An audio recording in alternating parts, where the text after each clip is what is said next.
I am deeply sorry to hear about your loss. I, a 20-year-old female, found out that I was pregnant with my daughter Sophia when I was 18. It was a difficult pregnancy mentally, and I did not really know how I felt about the pregnancy to begin with. Her father and I were constantly arguing, and it left me feeling small and insecure within myself and my relationship. As for my daughter, she seemed very healthy at all of my obstetrician and gynecologist appointments. It was not until she was born that anyone found out she was born with multiple rare heart defects. These defects were caused by a rare genetic mutation called DiGeorge syndrome. I cannot go too deep into what that is because I can barely comprehend what that was myself. All I understood was that she could not cry nor eat like a baby with a healthy heart could. Anything that could raise her heart rate levels could possibly be fatal to her and cause her to go into cardiac arrest.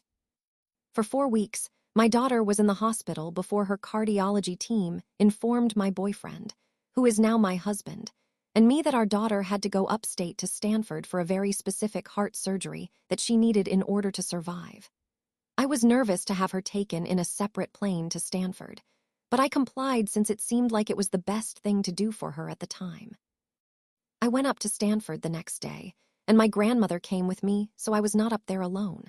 Everything was looking very good, and my daughter was already being prepared for her surgery the following morning.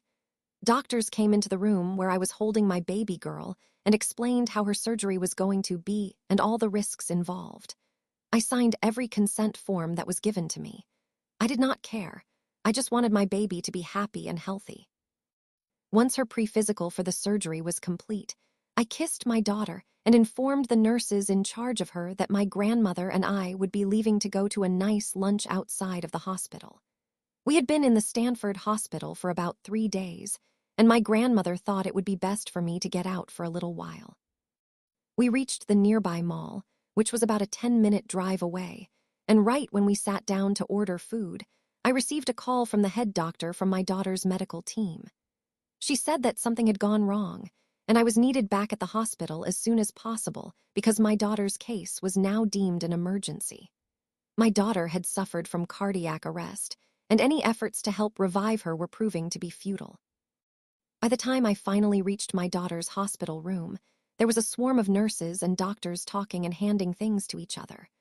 I was pulled to the side of the room where my baby girl's head doctor and the emergency surgery doctor were waiting for me. They told me my daughter had suffered from a heart attack and was being placed on life support. She had gone 45 minutes without adequate oxygen levels to her brain, causing her to essentially become brain dead. I lost it. I screamed the scariest cry I have ever heard in my life. Everything else was a blur. I tried to move, but my legs felt as if they were locked to the ground I was standing on. I barely remember anything else for the next few days. I allowed everything around me to happen, and I did not stop anything.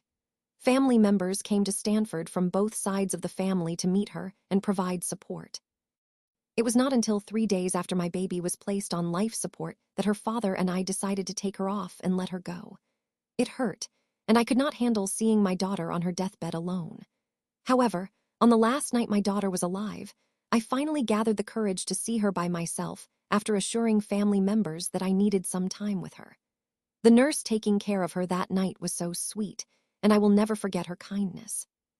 She helped me get comfortable and positioned my daughter in a way that would be most comfortable while I held her. The nurse left, and after 10 minutes of me holding her, my daughter took her final breath, and I felt her body go limp. I sat there silently screaming until an actual noise came out of my mouth. Her nurse had heard my cry and came in. She checked my daughter's pulse and found none. My daughter's funeral came shortly after. It was a beautiful ceremony, and many people came and helped me with paying for the event. I honestly do not remember crying a lot that day. I just knew that was the last time I would ever arrange an event for her, so I conducted myself the best way I could. Her father and I went through a lot after her funeral. He almost went down a path of alcohol, and I became so bitter after her death, but somehow we made it through. At least that is what I like to think.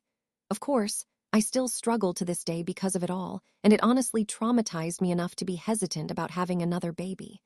However, I am sure I will be willing to try again sometime in the distant future. I just hope my daughter is happy wherever she is.